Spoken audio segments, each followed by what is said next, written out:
From NBC News, Scarlett Johansson says she was shocked and angered when she heard ChatGPT voice that sounded like her.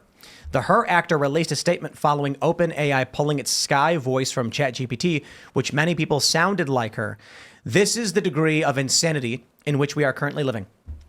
If an AI sounds too much like a celebrity, the celebrity complains, and then they pull the AI, even though it was not actually based on her voice.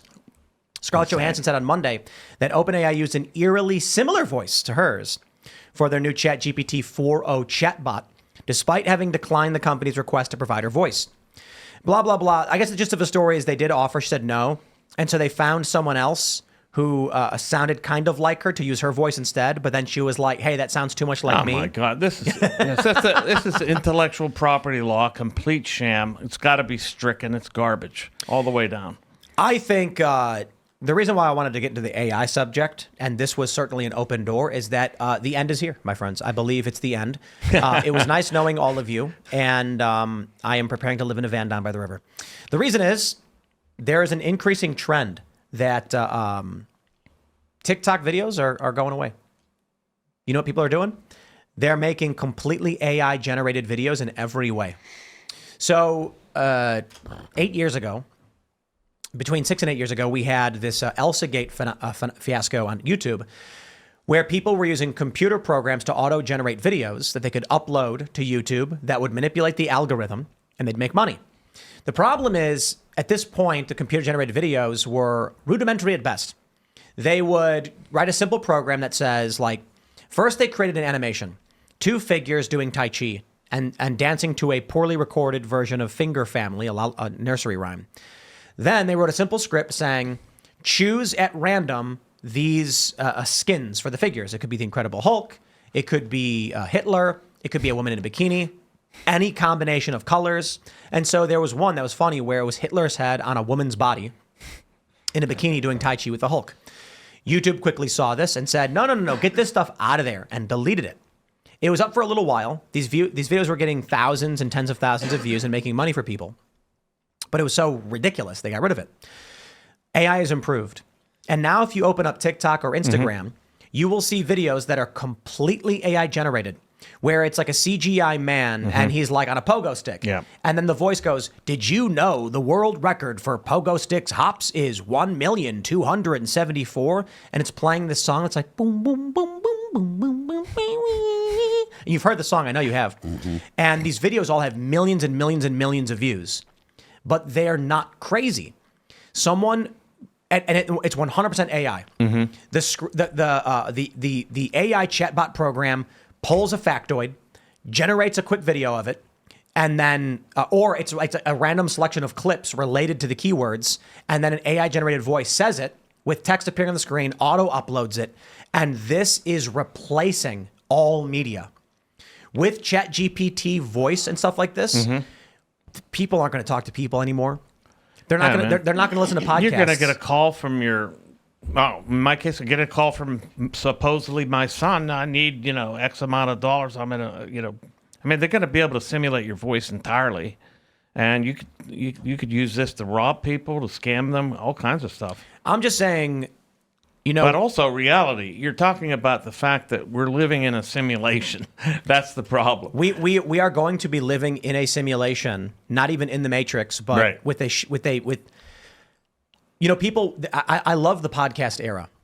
It was amazing, and it's going away, right? So we had radio. Everyone listens to radio. Wow, amazing. Then you get television. And all of a sudden, everyone in the country is watching the same few shows, knowing the same things. If you live in New York and you drive to Chicago, you can talk about what was on, Jimmy Carson or whatever. Right. And then we started moving into the internet era. And in this period, you got decentralization to a little bit where things flattened out and shows like this were able to emerge. Right. But now we're entering total saturation with AI generation, meaning at first it was like, are you skilled enough to do a show and speak to the masses? You got to have the technical capabilities. You got to have a producer, a sound guy. All of these people come together to build a machine to send that broadcast out. And it was so hard to do that there were very few and everybody watched the same ones. Then with the internet became easier and easier and easier. So shows like this could emerge. Still, there's a level of work ethic and technical know-how you need to record videos, produce a show. We are now at the point where people are almost entirely, we're not almost entirely, but we're moving very much into minute soundbite social media. So people are just scrolling up, random video, consuming no real information from them. And we're coming to the point where it's CGI and AI. So now the barrier of entry is 0. The value is 0, but the dopamine is 100. So this is the end. And the good news is that it's going to be Scarlett Johansson who's whispering sweet nothings into your ear as you fade away into the Matrix. It's fake Scarlett Johansson, right? Yeah, Allegedly. we have Scarlett Johansson at There'll be home. no original left. There'll be simulations with no original remaining. We're there, man. Suno.com, this AI music generating stuff. It's nuts. The capabilities of AI and what people are going to do with it is definitely something that is, it's unnerving, I guess. Welcome to the end, Phil. Read it. Portable, non-invasive, mind-reading AI turns thoughts into text. Oh, so we're going to nut until we won't Yes, need the neural. this is what Neuralink is really going to come down to. You're going to be connected to the cloud. Your brain will be connected to the cloud. Your thoughts will be known to the cloud, the central database, and they'll actually impute thoughts to you. I feel bad for Elon. I feel bad. He's working so hard on Neuralink. Yeah. And Neuralink has been talking about one of the challenges they have is that these very thin wires apparently get displaced. Of course, it's difficult to do. Yeah. And what they're doing with AI is they're using electroencephalograms. I believe they're using electroencephalograms. Basically, it's they may be using something much more advanced than That's that. what it's. I read something on this earlier, and that's what they were using in Right. EEG. So they're bypassing they his put whole a helmet on technology. your head, and it monitors brain waves that are Right. coming out of your head. Right. And humans have no idea what the waves mean. They can't interpret this, but the AI can. So what they do is they have people watch videos, and then they tell the people to say what they're watching. The AI, the computer then scans the brain waves of all the people watching these same videos, and after enough samples, the AI says, I got it. This pattern correlates with these things. And they got to the point where I was watching this video, and the guy says, now we're at the point where you can put on the headset, watch the video, and then the computer will tell us what you're watching. Reading your mind. Yes, reading your mind, absolutely. So And- they were and- inferring backwards from those tests. Yeah, It's more than just watching the video, though. So the more people watch the videos and provide this data, it's more than just they play a video of a teenage girl walking her dog. What the video showed was the AI doesn't just say a video of a girl walking a dog. It shows what the woman was thinking. And the woman who was recording saying, that woman looks like me and she's walking her dog. And this so is the observer, not the woman walking the dog, right? it was a woman watching a video. Yeah, the observer's and the AI is reading read your her mind. thoughts. Yeah, and this it is all wasn't- possible. Absolutely. They've been talking about this for 20 years.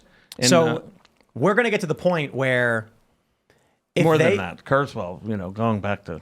this EEG technology, if it improves dramatically, and the market will dictate, and there's a value for government especially. Oh, yeah. They're going to find ways to minimize the requirements of an EEG so that they can scan your thoughts at a distance, and maybe they already can, and then use AI to decode what you're thinking. Yeah. And Let's show him a 1984 picture of Hitler and see what he thinks. It's not just that. It won't matter. You'll be walking down Times Square, Yeah. and they will be scanning Yes. all of the thoughts, and then all of a sudden there will be a guy walking, and the cops are going to run out and grab him, and he's going to go, I didn't do anything, and they're going to find a knife. But you're yeah. thinking about it. So it's Yep. premeditated. Yeah, it's precog. Yeah. Pre-crime. Yeah. We're in for a wild ride. Needless to say, There's this got is to my be a nightmare. way around it. You got to be able to. There has to be a way a tinfoil hat. Yes, that's probably right. I'm not kidding. I imagine there will be something. I mean, they figured out ways to beat facial recognition with masks and different types of face painting. I imagine there will be people that are going to be figuring out ways to try to come up with some kind of jammer. There's already talk about jammers on for drones and stuff like that, or whatever. I don't think so, because what'll end up happening is, let's say they do implement this in Times Square. You walk into Times Square with a jammer, they run in and grab you immediately. Right That's away. it. Cell jammers are illegal. Yeah. You have any kind of blocking, and they look. they'll get you for that. Masks are in many places illegal. They can actually stop you and detain you for wearing a mask and make you remove it. Right. Granted, a few years ago, it was the opposite. They would stop you and detain you if you I'd say weren't wearing one. the most dangerous prospect here is if the government uses this stuff to control people, to read their minds and actually control their behavior. What if they're already doing it? Yeah, I was gonna say. It's I not mean, if it's when. If military already developed this technology a while ago, They're always in advance. Yeah, they're way out ahead of consumer technology for sure.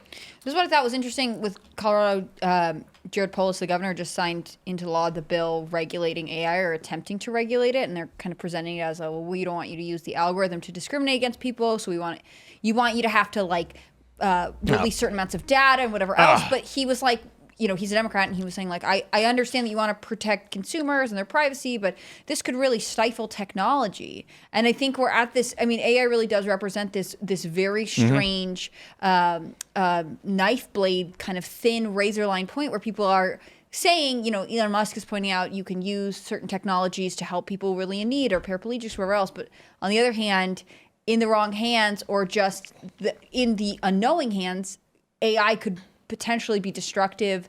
You don't know what it's collecting. You don't know what it's referencing. ChatGPT is fallible. It cites things. It messes things up.